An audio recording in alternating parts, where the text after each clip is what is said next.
Welcome, everyone. Welcome to tonight's Exo Metaverse Hangout call that we do on the second Fridays and the fourth Fridays of every month. So we're so excited to have everybody here tonight. So the Exo Metaverse is a citizen science platform, right, to explore other dimensions and non-human intelligences. And we want to kind of take out the middlemen in all this and build a consortium of organizations that are working in this field and support them with cutting edge, next level software that we can all share for free. We just got our nonprofits filed and we are live on that last week. So we're really excited about that. And we have consortium members like ET Let's Talk, right? We do an amazing map for them every month. And Nadi Hana is also in our consortium here. She's from Galactic Rose Sacred Geometry, and she does these incredible workshops many times per month. I'm going to share her link here in the chat. You know, our goal is really to be a network of networks. So if you know an organization that's working in disclosure, that's working in other, understanding other dimensions, or that is, in this, we want them part of our family. We want to support them with this software and technology. So if we meet once a month on Thursdays, right? Karen is here, Rob's here. We have Greg who's programming, Daniel's is programming. All these people that are part of the consortium are here tonight. And we welcome you if you have an organization to join us for that strategy meeting that we have so we can sync our efforts as this process of disclosure goes by. So I would, like I said, Nadi is incredible. She has invited one of her friends that she has met in the Exo Studies class, which is this year-long deep dive into everything to do with this phenomenon, right?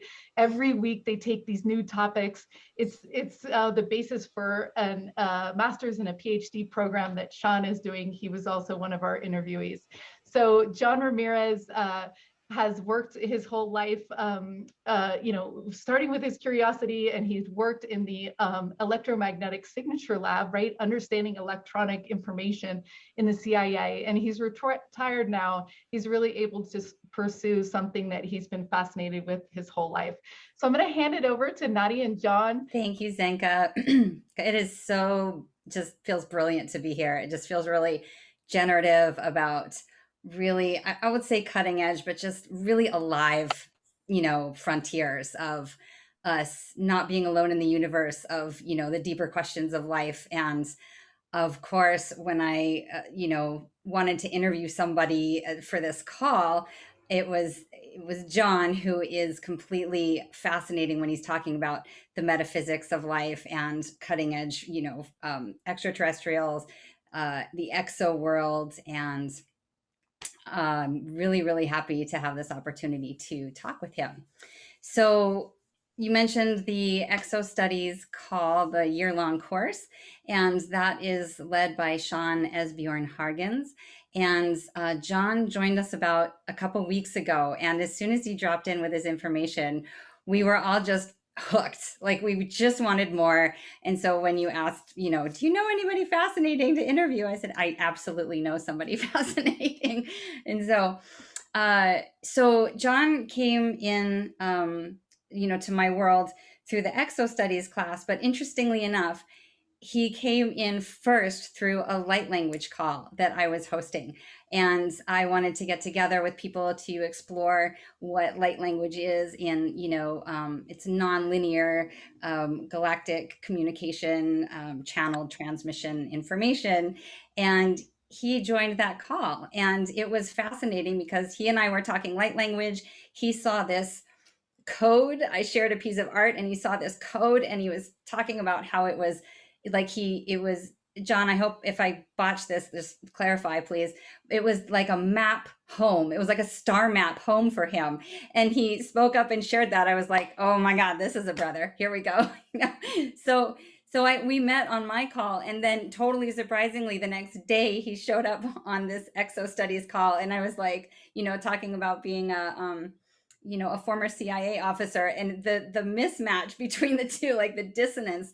I was just so curious. And every time he shares his information, it's fascinating across the whole spectrum. That's the thing, is he's not like this, a stereotypical CIA agent where it's, completely technical and,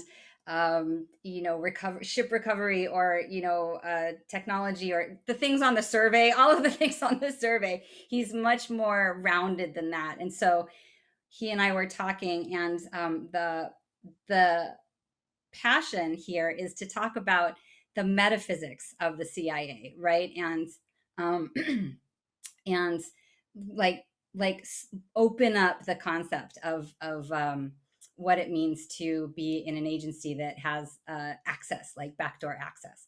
So he's got all that. I'm so excited to, that's kind of my informal intro of how we know each other. And he'll launch with all of his experience, 25 years as an officer. And I'm so looking forward. I think he's pretty much just gonna take off and share some of his experiences, and we'll just flow with it and see what comes of it. But easy flow. So John, thank you so much for being here. You're welcome. And first of all, the CIA would like for me to say this as a disclaimer, that everything that you hear and see does not in any way reflect the plans, policies, intentions of the Central Intelligence Agency. I'm appearing as a private citizen who happened to have worked for CIA for 25 years, from 1984 to 2009. So I've been retired quite some time now, a dozen years. And what I wanted to talk about was how physics and metaphysics actually share similar worlds. And I'm going to bring in a lot of different things that you may not see as related, but they are related through this thing called electromagnetic phenomena. And so I'm going to just launch into a very casual slide presentation. And don't worry, there's not a lot to read. It's a lot of pictures. I'm going to talk to the slides, and hopefully that might inspire some questions on your part that after I finish, that we can probably discuss about. I also want to talk about my personal journey to where I'm at, where I'm sitting here right now in Oro Valley, Arizona, not too far from where Zinka is at, about 3 hours south of where Zinka is at, and how I came to be where I'm at. And so I'm going to launch into this. It's physics for people who hate physics. I'm going to make it likable. Okay, so the electromagnetic basis for consciousness, where physics communes with metaphysics. Now, first of all, I'm going to describe what electromagnetism is and what the spectrum is. So on Earth, this is the electromagnetic spectrum. And you see things that are familiar to you. For example, the rainbow here is light. And this is in no way a scaled horizontal line. The wavelengths here I'll describe later. If this was actually to scale, I could not show 1 kilometer on this screen. But this little sliver of light is basically a thinner than a human hair if I actually had this to scale. This just shows you the relative positions. And thanks to Mother Earth, she protects us from a lot of harmful things that may come from electromagnetic emanations, such as ultraviolet rays, such as gamma rays and X-rays. They're blocked by the atmosphere. So when we look up into space, all we see is this tiny little sliver. There's more out there that we cannot see. And when you hear about raising one's frequency, what we really mean is, let's go up here beyond what we can see. This is the infrared region. And our senses are no longer, our senses cannot detect anything beyond what you see as the rainbow. Little bit past the red mark is red, and beyond that, under it is infrared. Now, humans can actually feel infrared. That's the rays. If you've ever been into an infrared sauna, which I highly recommend, very therapeutic, you can actually feel the heat of infrared energy. Ultraviolet is much, much higher frequency, and that's very bad for one's eyes, and I'll explain why later. And so again, there is visible light and just a sliver. Now here is the first physics you're going to see. This is known as a sine wave, a sinusoidal wave. The only difference between my voice, which is between 20 hertz and 20 kilohertz, or 20,000 cycles per second, I'll try to use non-physics terms. So the human ear can hear 20 cycles to 20,000 cycles per second. The only difference between what your ears can hear and gamma rays is this. This is the wavelength of energy. And I'm sure you're all familiar with the prism. Interesting to note that the prism is like a pyramid. And that's very interesting to me that it's a pyramid. But here's white light. And when it goes through this prism, it's refracted or bent to its different components. And so here's infrared, the red. You can see that the peaks and valleys are separated much further apart than the ultraviolet, which are much closer apart. So basically, what we see as light can be described as different wavelengths of energy. And that's the only thing that differentiates what your eyes see as red and what your eyes see as purple, or violet. It's just the wavelength. So getting back to my presentation, here's what you're seeing, just one little sinusoid. So from the peak of this wave to the peak of this wave, that's lambda. That's what physicists call lambda. That's the wavelength. And just to show you, I have my slinky tool right here, if you see that. So here's my little slinky toy.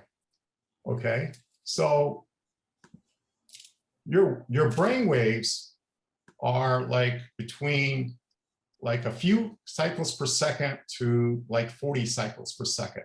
So let's say that is your brain wave, all right? And now we're gonna go a little bit closer. This is where whales talk. It's still energy that's sinusoidal, this little pattern of hills and valleys. This is whale song. And if you go a little bit closer, this is what your human ears can hear. And as you keep going closer and closer, you get into something called ultrasound, what you cannot hear, but your dog can hear very well beyond human hearing. And if we keep collapsing this and the distance becomes very tight, you're going to have subatomic particles, the energy of subatomic particles. So from this to this, it's all energy. The only difference is the distance between the peaks of that energy. That's all it is. Okay, so I'm going to show you more of a three-dimensional view of how this energy is manifested in our universe, throughout the universe, no matter where you are in the universe. There's a relationship between magnetism and electricity. Anytime there's a magnetic field and an electric field, you're going to have this relationship, this synchronicity. As you can see, when it comes back to this null line of 0, they all meet. And then when one goes low, the other goes way out here, and they all come back again. So when you have magnetism and electricity, that's electromagnetic energy. All the energy of electromagnetism can be described in this very simplistic diagram, and it has a vector. It has what's known as a vector. It has direction. This energy can travel from place to place. And in our home electrical systems, they travel through copper wire. On your cell phone, they travel through the air. Now, keeping in mind that relationship between electricity and magnetism, this is another way to look at it in terms of three-dimensional field. If you recall, you saw one line going horizontal and another line going perpendicular. And physicists call this a toroidal line if it's going horizontal, and a palladial line if it's going in the vertical direction. And I'm going to show you the significance of this. Here's something that you might find it familiar. Think about merkaba. So here is a three-dimensional view of an electromagnetic field. You have lines going from one pole to another pole, and lines going, let's say, around. Let's call it an equator, going around. And so keep that image in mind. And how is this used? Well, this is very powerful. This is very powerful imagery because they have discovered that they can harness this relationship to build an infinite supply of power using nuclear energy. That's the cutting edge of physics right now, is using this to create nuclear energy. Now, when you hear nuclear, I'm sure you're thinking bad things like nuclear radiation. That's not good. Nuclear weapons. That's not good. But this is remarkable because what makes nuclear bad is that they were harnessing the electromagnetic energy that holds the nucleus, that is the protons and the neutrons of a uranium atom. And the uranium atom is by nature radioactive. It produces these other types of particles and other wavelengths I showed you that are more like gamma rays up there, X-rays, and they're very harmful to the human body. And they produce a tremendous amount of heat. And so that's the fireball that you see, the mushroom cloud is this ball of heat. Well, nuclear power that originally started was based on splitting the nucleus of a uranium atom. So you get a tremendous amount of heat. And the only reason why they use that heat is to heat water. And that water gets superheated into steam. And guess what? You basically have the dynamos at Niagara Falls. Basically, they're just using the steam to turn little dynamos. And that dynamo would create electricity. That's all nuclear power is. But it's terrible if something happens to that nuclear power plant, because then all of that radiation from the uranium gets released. This is called a fusion machine. Instead of splitting the atom, they're squeezing the atom. And when you squeeze the atom, it also releases energy. But instead of uranium, you know what they use here? They use the power of water. Water, simple H2O, but they treat the water so that it has extra neutrons in it. And when they squeeze this type of water called heavy water, called tritium, when they squeeze it, it produces this pink field. This is a plasma electric current. So back to where we were looking at, you saw energy going in an up and down direction, and you saw energy going around and around, more like polar energy, and then you got equatorial energy. Think of it as the planet Earth. This is the power that the Earth has, because if you think about the Earth, you think about the north and south poles and how electromagnetic lines go from one pole to the other. And when it does that, it creates electricity all over. That's how lightning happens. And now what they're doing is squeezing the power out of water to create this pink plasma field. And this is pure energy with absolutely no radioactivity. And this energy exists inside the space of that water molecule, inside the hydrogen and oxygen. Whatever holds the hydrogen atoms and oxygen atoms, what holds the electrons together, they're utilizing the energy that is freely available. This is really 0-point energy. It's energy that's there, that's neither created nor destroyed. It's always there. And so when science is able to do this, in the future, there will be limitless amounts of energy, because guess what the world has a lot of? Guess what you have a lot of? Water.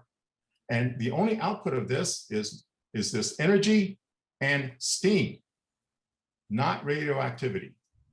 This is a real thing. They're building it now, and they're trying to test it by 2024. It's being built in France.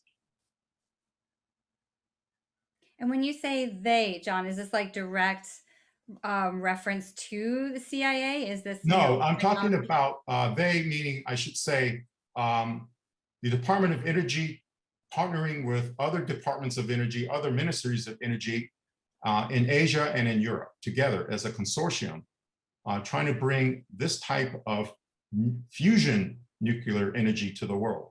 Mm-hmm. Mm-hmm. Right. Now, going back to this, and I said, think about the Earth. Well, let's go to the Earth. Doesn't that look familiar? Doesn't that look like everything I showed you so far? That you have a north and south pole. And we all know that the poles are magnetic. And contrary to the popular belief, the north magnetic pole is actually at the south geographic pole.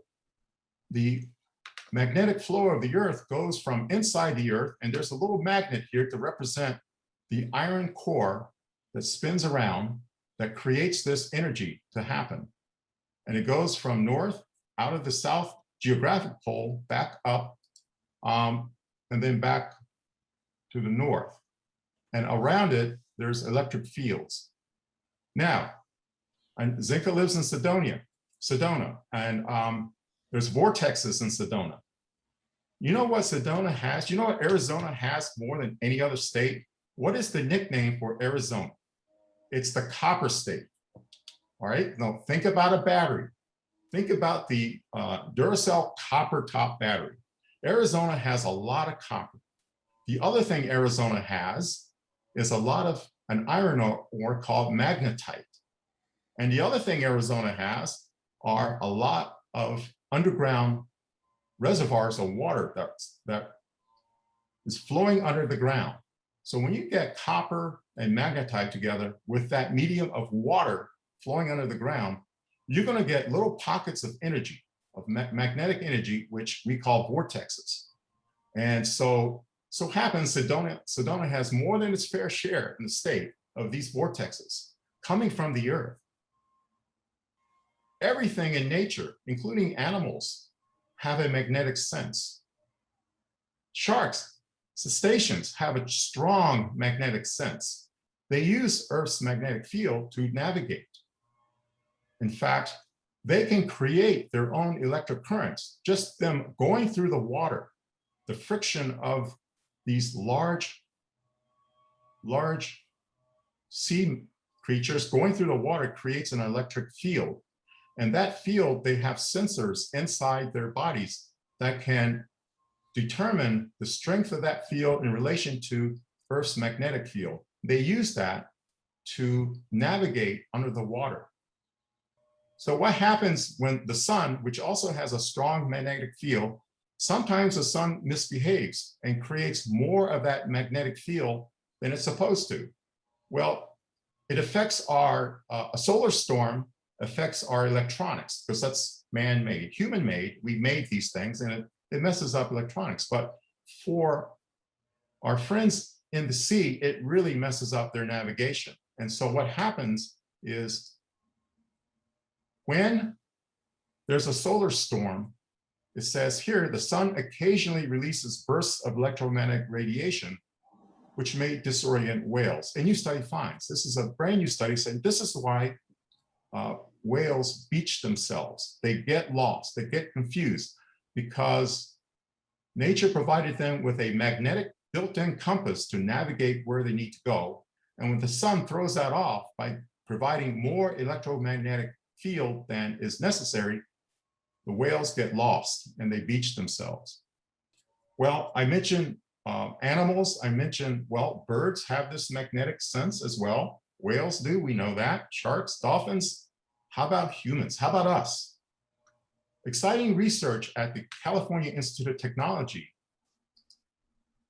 has discovered that humans have a magnetic sense built in. But like the appendix in all humans, it's not, whatever it was, we lost it. We don't have it anymore. But they have found that by isolating a test subject inside what's known as a Faraday cage, and then passing different fields through it, like Earth's magnetic field, and also an applied field in any direction, and then subtracting the Earth from it, they were able to detect inside this Faraday cage an EEG machine that picked up brain waves that looked like magnetoreception, this property that whales have. So magnetoreception is a quality that humans have that is no longer available to us, but I will show you how it is. The heart has a magnetic field. The heart actually has a field that mimics all of the fields of nature, of the earth, of the sun. And you can see here 2 humans and that same magnetic field, which goes from one part of the body to another, top and bottom, and also circulates around in a sphere. When you get close to another person who resonates like your magnetic field, you're going to feel a strong attraction to them. When you get near a person who does not have a resonance with your field, you're not. So there's actually is some science to this law of attraction. And it could be this magnetic field that your body has. And you're not conscious of it. Everybody has it, but you can feel it. You can definitely feel it. What we need to do is have this resonance of this field and not have the noise from negative emotions that can distort that field, much like the way too much solar magnetism distorts the navigation ability of whales. So how do we develop this? How do we develop this for ourselves? Well, this is what happens when you actually meditate. You're actually activating that innate magnetic field inside your heart. That's why meditation works. You're actually tuning yourself to the magnetic fields of the universe, of the earth. And so when people meditate, they usually imagine this sphere of light from within, sending that light through the chakras down to your feet, to the earth, and back up through your crown chakra to the universe and back down again. All you're doing is trying to realign your fields with that of the universe.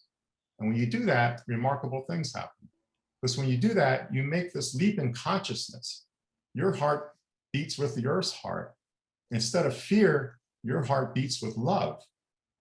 And your heart joins, instead of you, the individual, you join the galactic heart, because everything in the universe has this electromagnetic field permeating all over it. And this needs no explanation for those who are familiar with the merkaba field. And what you're doing is you're rotating that field in alignment. And when you rotate that field in alignment, just like I showed you of the fusion reactor producing this plasma, you actually can produce energy fields around you, which, by the way, can be detected from space. The US government has detected merkaba fields from space. An Air Force officer from the US Air Force Research Labs approached Druvalo, and I can't pronounce his last name, I always trip up. Melchizedek. Yes, thank you. And they actually told him that we can see your merkaba fields from space. Our sensors can see them. And so when you have that alignment with your fields, with the universe's fields, with this electromagnetic energy that is everywhere in the universe, you're also aligning yourself with the language of those with higher consciousness. And this is just an illustration showing you that when you are aligned with higher consciousness, your electromagnetic receptors that are within you that have not been developed because through meditative practices of taking care of your body. Just think of your body as a container. You have a symbiotic relationship with a sentient being, which is your light being within you. And that light being wants to communicate with you, because light being has more connection with the higher consciousness. It itself is a higher consciousness, and it dwells within you. It's what religion calls a soul. In every religion, there's a soul. That soul is that field that's within you.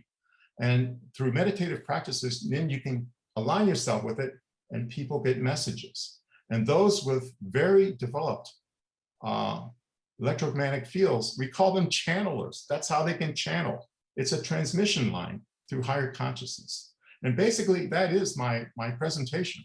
Thank you very much. Awesome. Thank you so much. That was spectacular. I love the visuals. And I know that we're going to launch into, for those who want to go to breakouts, and that's an awesome aspect of this, the Exo Metaverse Hangouts.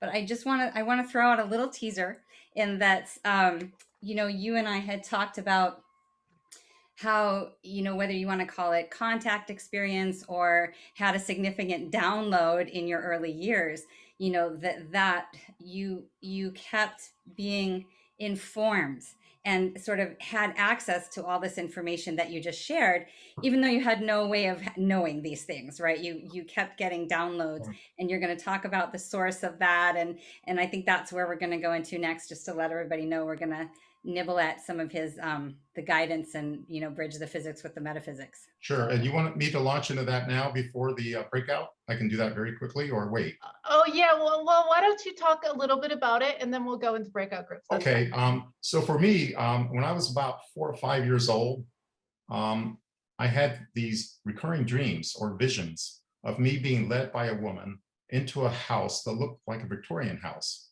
There was nothing around it except this, like a walkway through a gate, walk through the gate, and there's what I would call a Victorian house, you know, the one with the little turret to one side.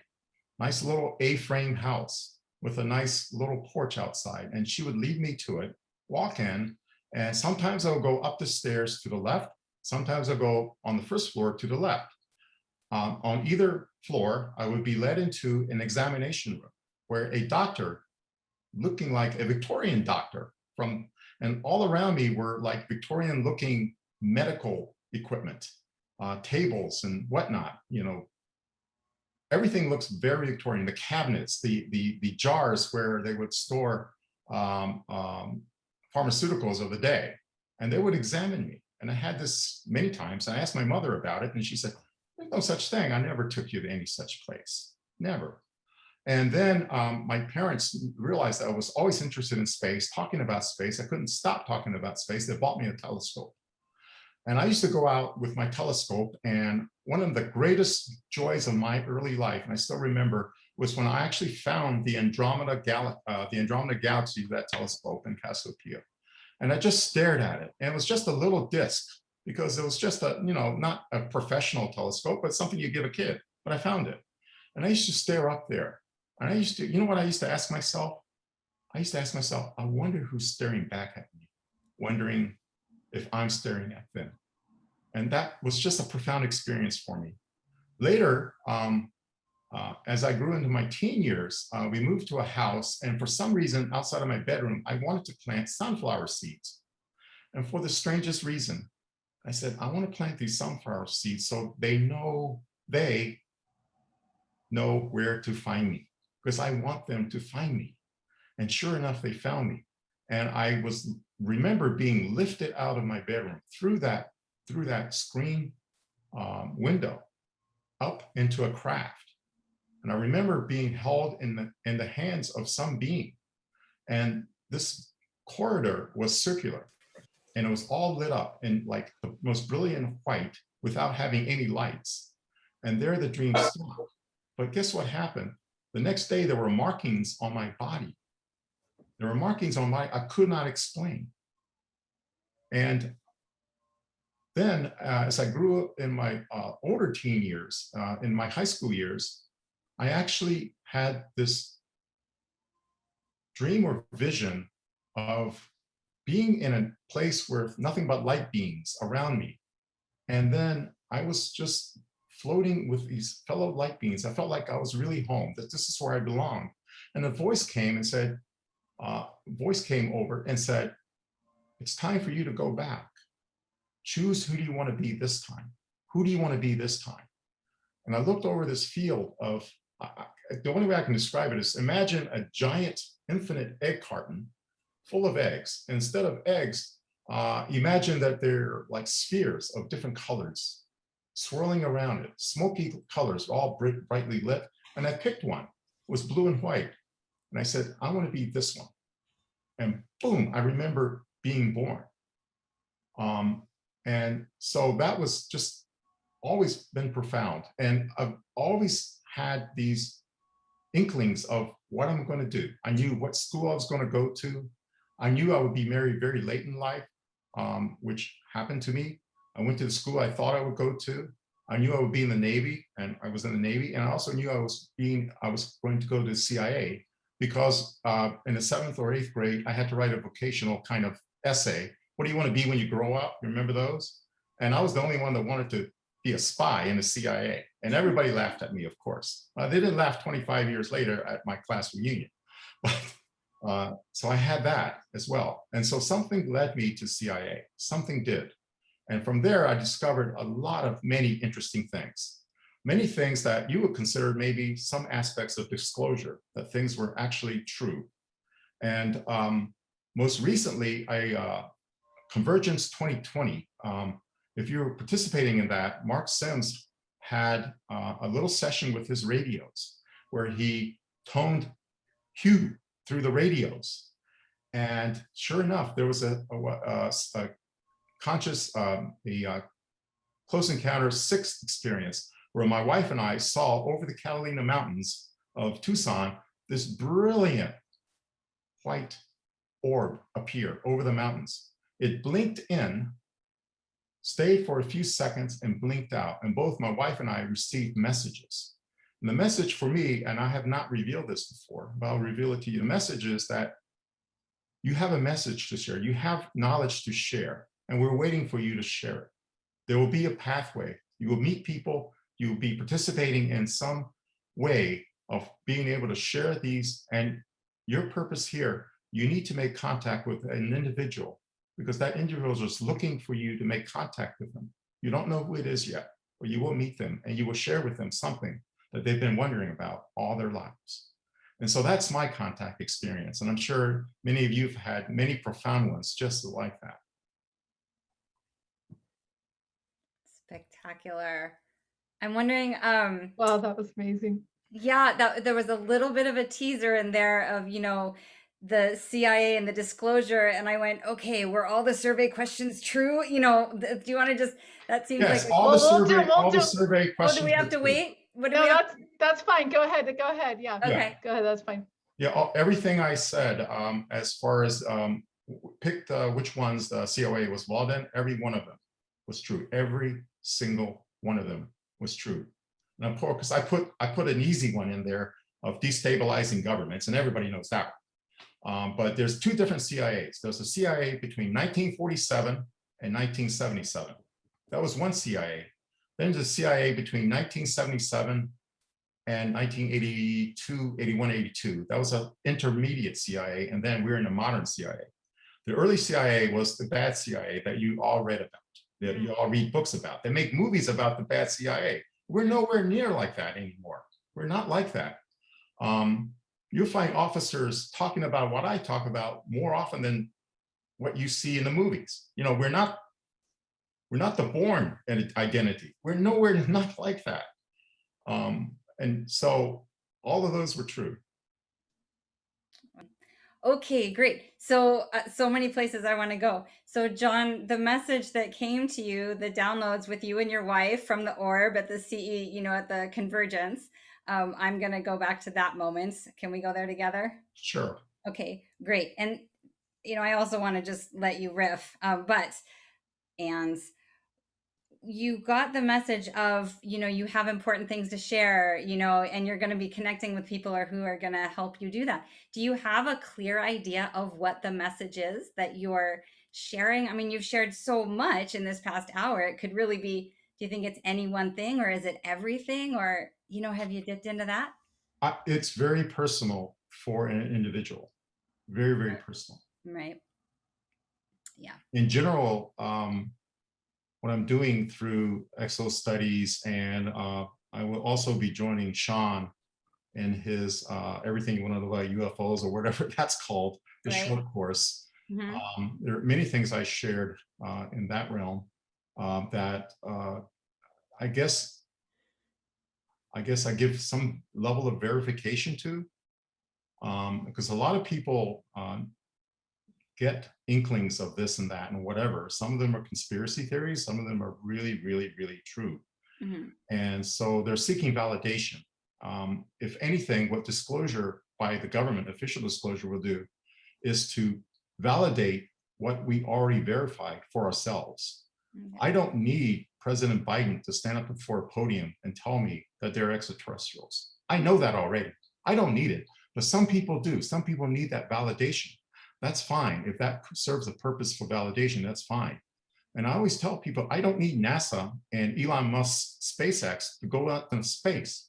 My spaceship is what you see right here before you. All of us have the ability to travel if you know how. If you, like I was saying before, if you tune your electromagnetic fields, if you take care of your body, watch what you eat and drink, watch what you put into your body. You know, let's get rid of the poisons that are in our food, manufactured by big agriculture.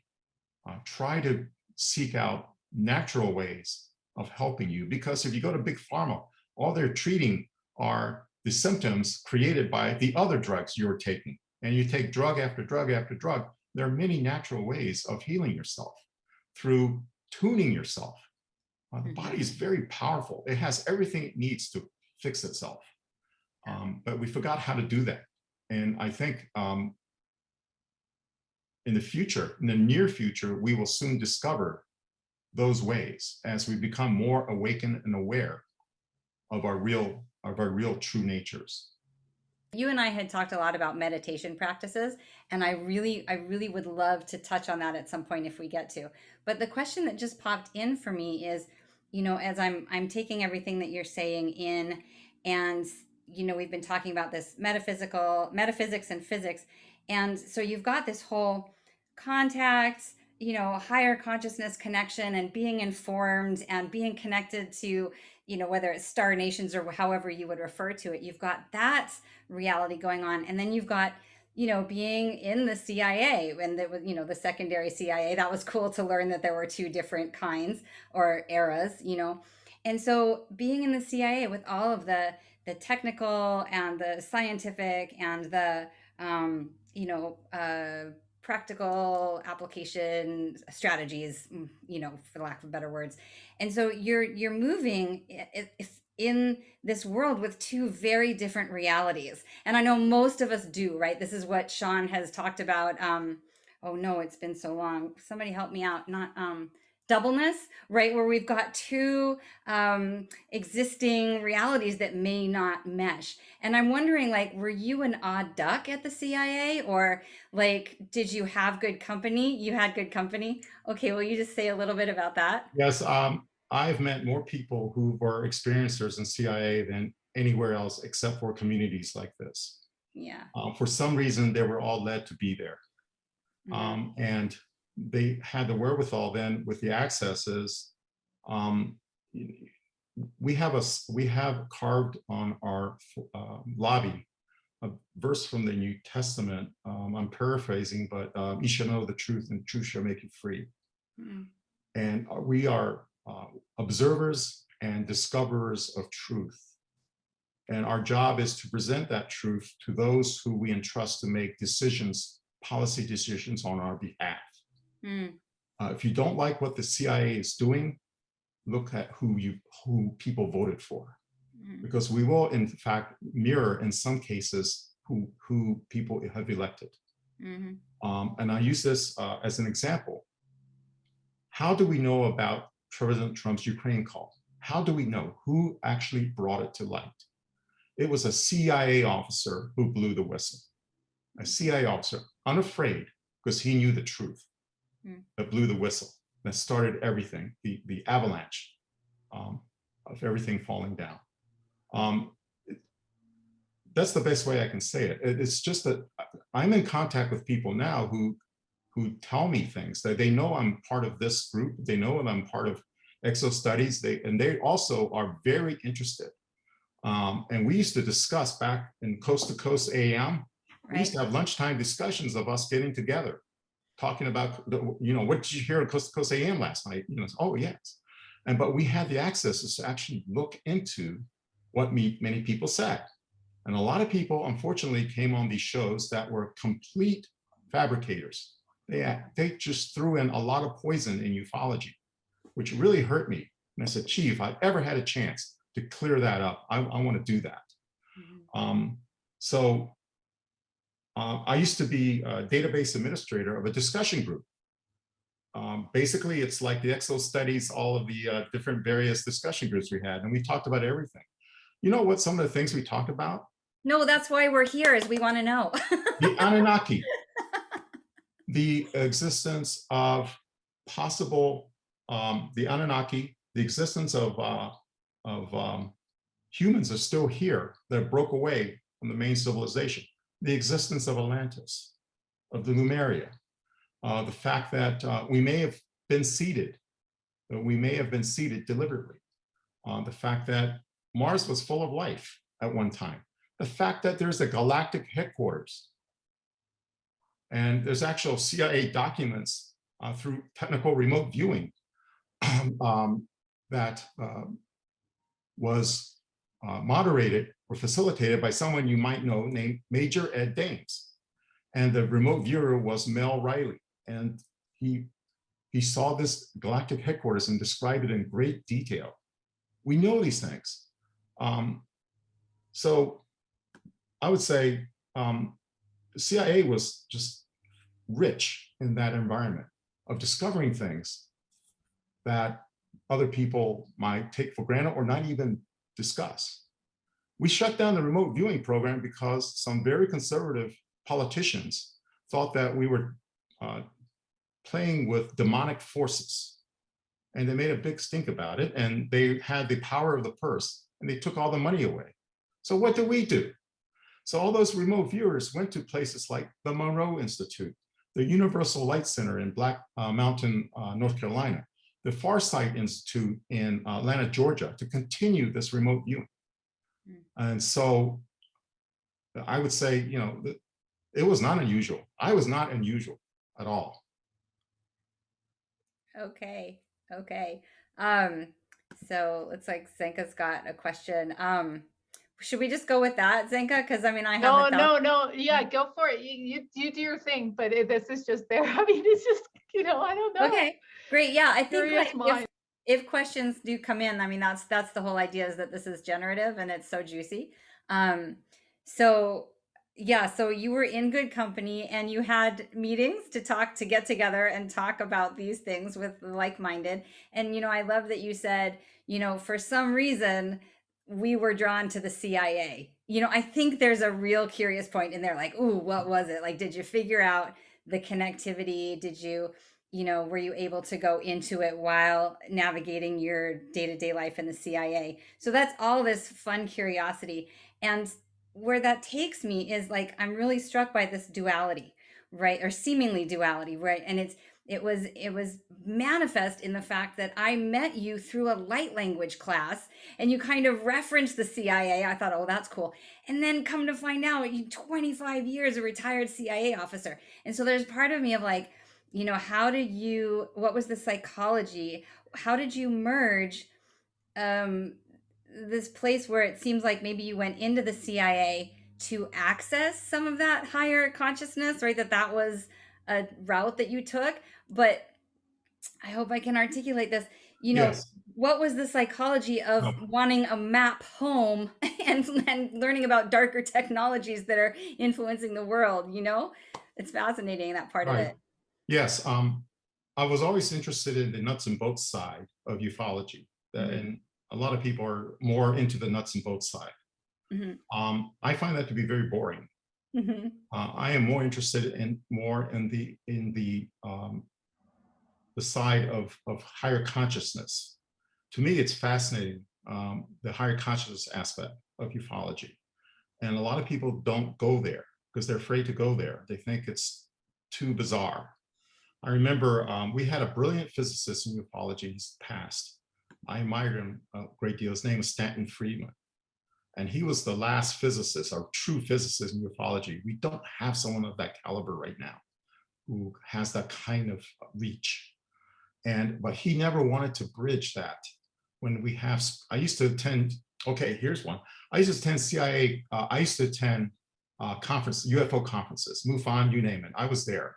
I was there with CIA colleagues. And before I could go, it's required by office security. Anytime you participate in external activities, you have to file a permission to do so. And so I would say, I'm going to a UFO conference and here it's at, and so on this date and this date, and I'm going to stay here and here are my flights. And they always bless me, go, fine. And so there's an aspect of CIA that accepts all that.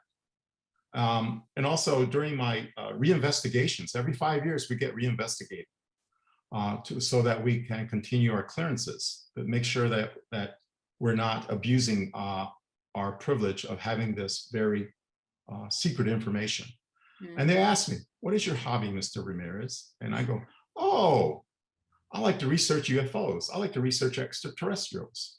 And I said, oh, okay. And they write that down. It's not like, what, you're crazy. No, they write it down. I'm not the only one doing this. And the only time that backfired on me is when some of my officers were being briefed on these secret Navy programs. And because of my interest in ufology, they didn't want me as part of this program, so they don't want someone who might have been tainted with some kind of preconceived views or notions of ufology. So I didn't get briefed into these Navy programs. The other program I didn't get briefed in was when we saw orbs. And I could talk about orbs a little bit. We saw a lot of orbs. This leads into ATIP and everything that's happening with UAP task force and this report that's supposed to be coming out in the spring. We saw these orbs a long time ago when we finally turned on, we finally developed and turned on certain sensors in our spacecraft that were able to look into wavelengths of light that we previously could not see. And sure enough, we saw all of these orbs. And they were not like random orbs of nature. They were not like something induced by solar winds or solar magnetism. These were flying. They were together. They were intelligently controlled and flying together for a purpose. What is that? Are they Russian? Are they Chinese? They're not ours. That launched an entire study into these. And as part of that study, I sent 2 of my engineers. Remember, they're electromagnetic engineers. I worked in a field actually called ELINT, E-L-I-N-T, which is a lot of words. It stands for electronic intelligence. It's a type of signals intelligence, the kind that Edward Snowden revealed. This is signals intelligence in the electromagnetic spectrum, not radios and communications and cell phones that Snowden revealed about. This is like more higher frequencies. And they got briefed and they went to a place where a lot of folks got together to talk about this.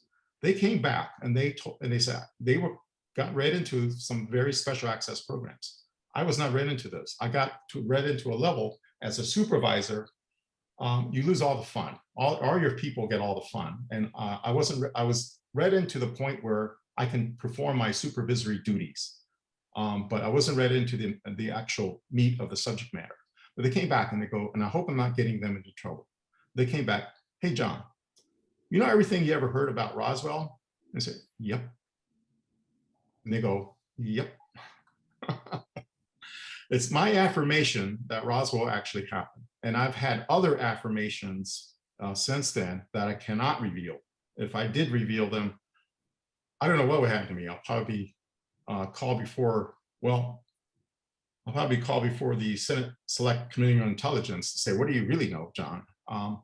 But other people do know about these things. And so if that's any validation, that's the only validation I give you, short of President Biden standing up there and telling you the same thing. What happened at Roswell actually happened. The government knows about it. Yeah. And the government does not want you to know about it. Because back then, during the Cold War, there was a great fear that people would not be able to process this.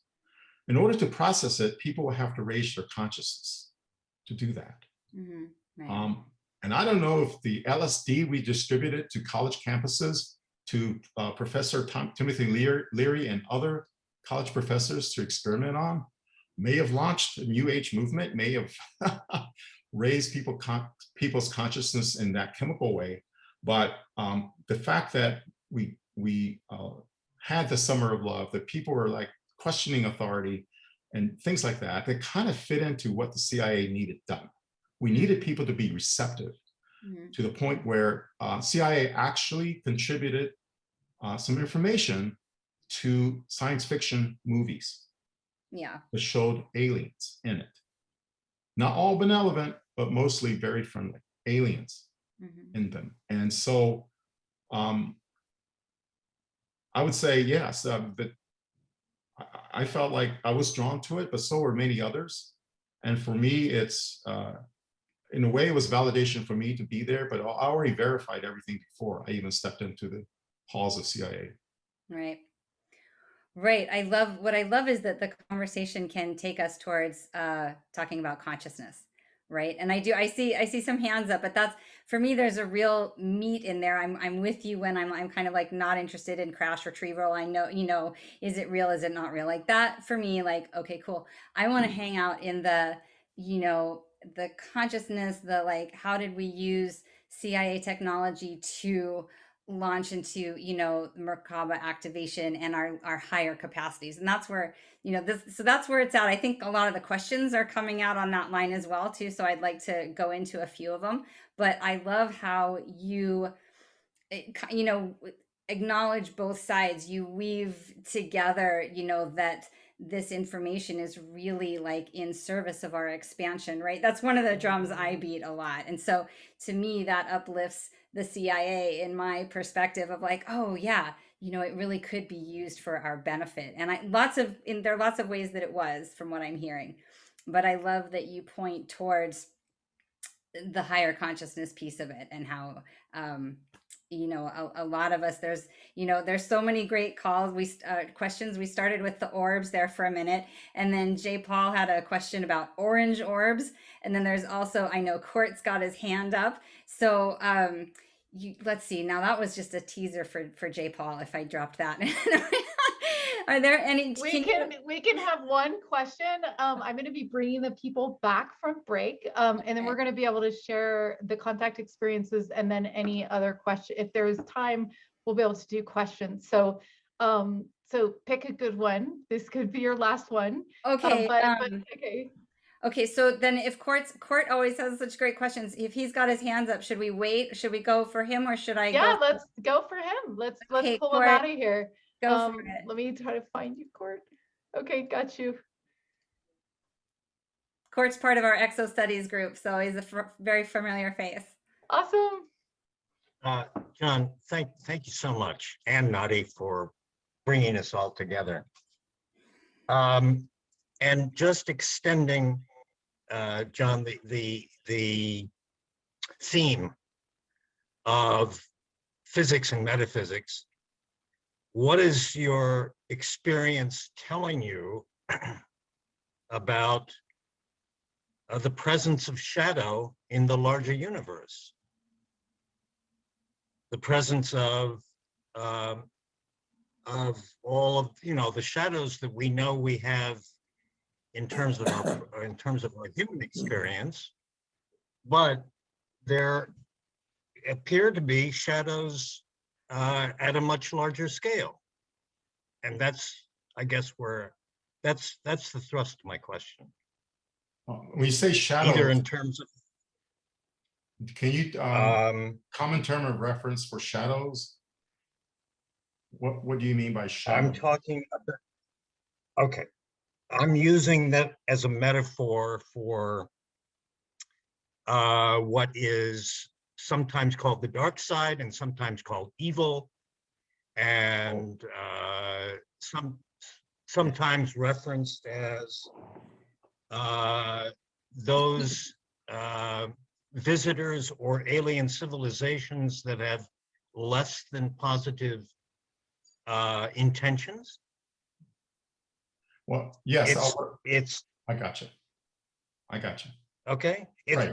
I got you. It's whatever scale your experience has shown. All right. That's okay. Okay. So imagine we right now just wondrously, miraculously discovered how to travel faster than the speed of light. Imagine we discovered some way of traveling through wormholes, and we humans, as we are now, show up in another planet, in another civilization. Do you think we'll be as benevolent? Look at who we are. We are a planet of tribal warfare. Interplanetary tribal warfare defines this planet. We are not united. We're divided. We have things called sovereign nations, which divide us. We have social economic classes that divide us.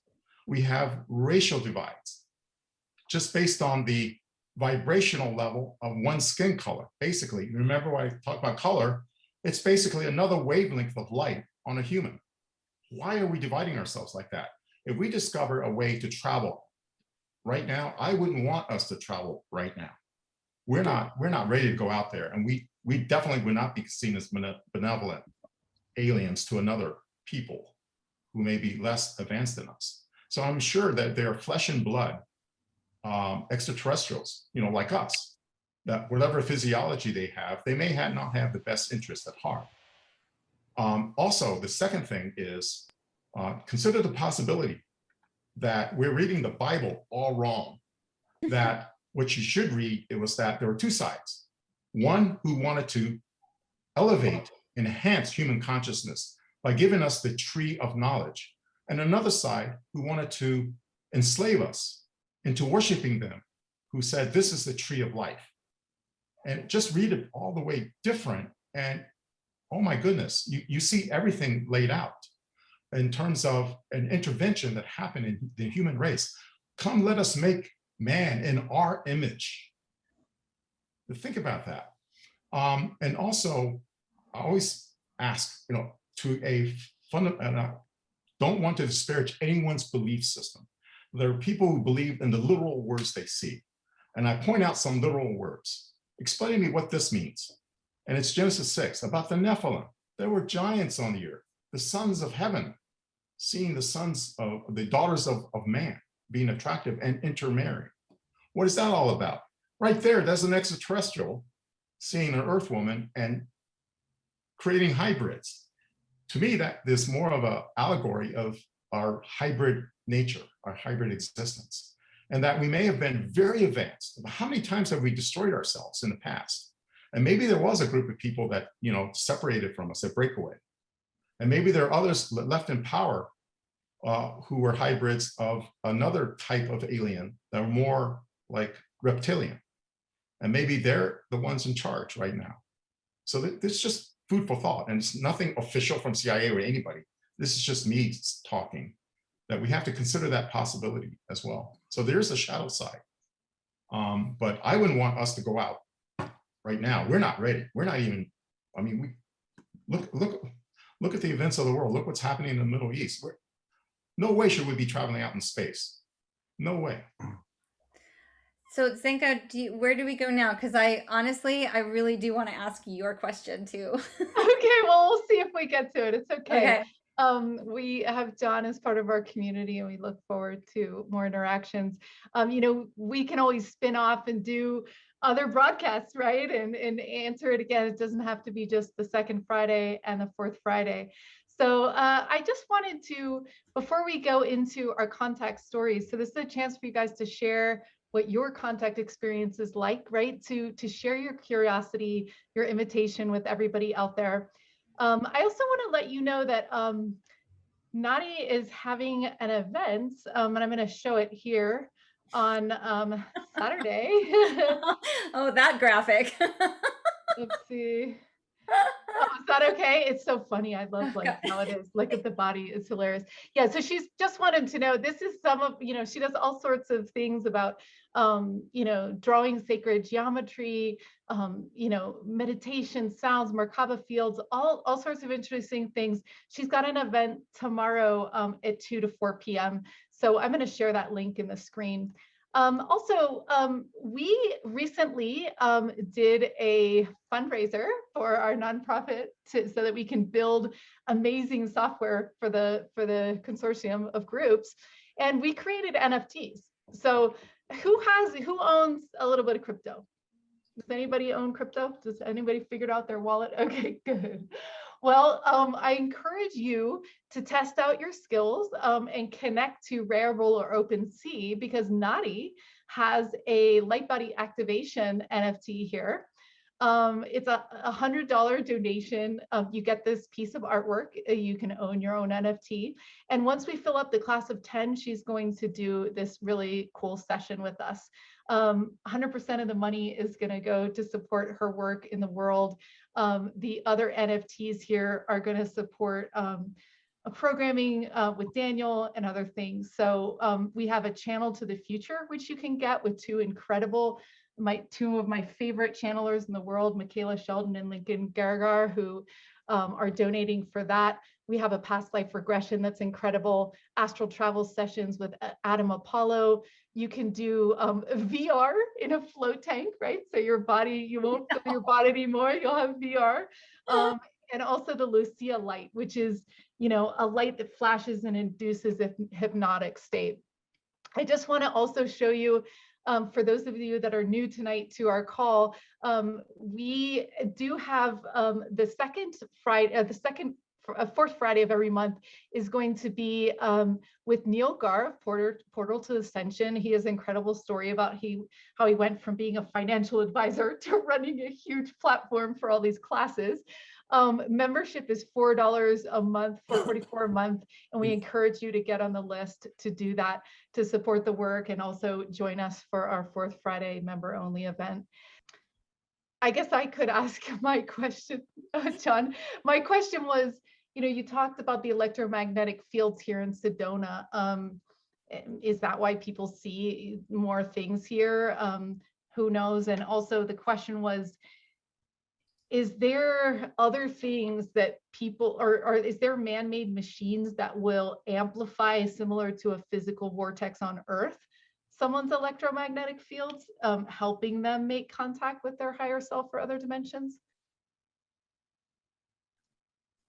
I don't know. I don't think there's, I personally believe that everything you have doesn't need to be amplified. It just needs to be tuned.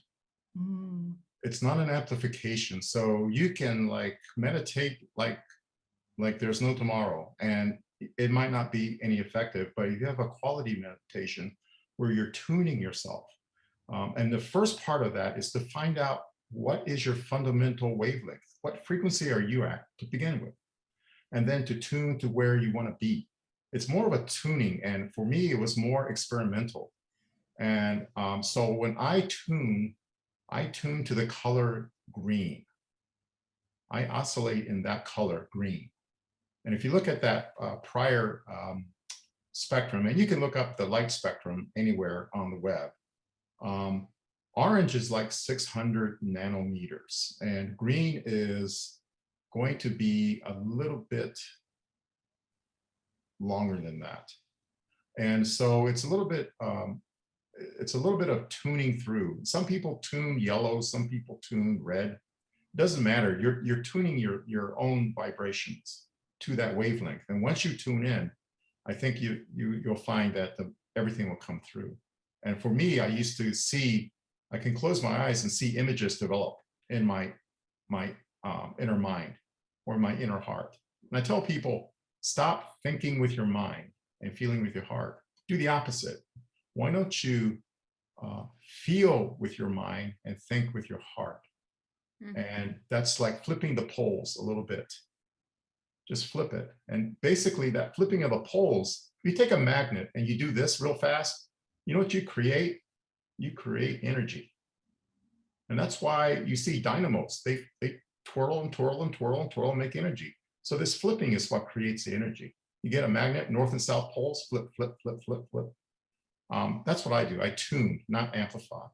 So I don't know of a machine that can do that, but I know that you don't need to do that. Very cool. Awesome. Okay. Thank you. I have to call Zenka out here just a moment on your question. That was fabulous. Really wanting to hear that. And you skipped the first sentence of your question, which I was really interested in. Okay, cool. You go for it. That's the one I was really hoping you were going to go. Okay. I'm like a techie, man. I'm like people are taking copper pills, and maybe you could have something on your body that's a crystal or a metal. So I was just, and then there's the machines my mind got to, but let's ask. I know, but let's You're so great. Let's maybe finish because I know we're getting towards the end, but if anybody didn't see it, the first sentence of her question said, "Can you talk more about the galactic headquarters?" Which I would really like to hear as well. So great, we got the tech part. Can you speak anything to if you visited or what your intel is on any of that I think we all want to be in the galactic headquarters, and probably everybody on this call would like to be able to get there. So anything that you can, any tips or clues that you can give us about it, we'd love it. The remote viewing technique is based on a coordinate system, and the coordinates don't really mean anything. It's just that the mind needs to be grounded somewhere in the universe. And so they would like spew out random numbers to be coordinates. In fact, the original name for the remote viewing program was not Stargate, it was called ScanNate, scan by coordinate. And so they just put out a number. And so think about that number, think about where you are. And they would just go into a meditative state, and they describe themselves as feeling themselves in a vortex of energy swirling around. You know that as the merkaba field, but they were creating merkaba fields as part of this process. And when they did that, basically they were led to where they needed to go.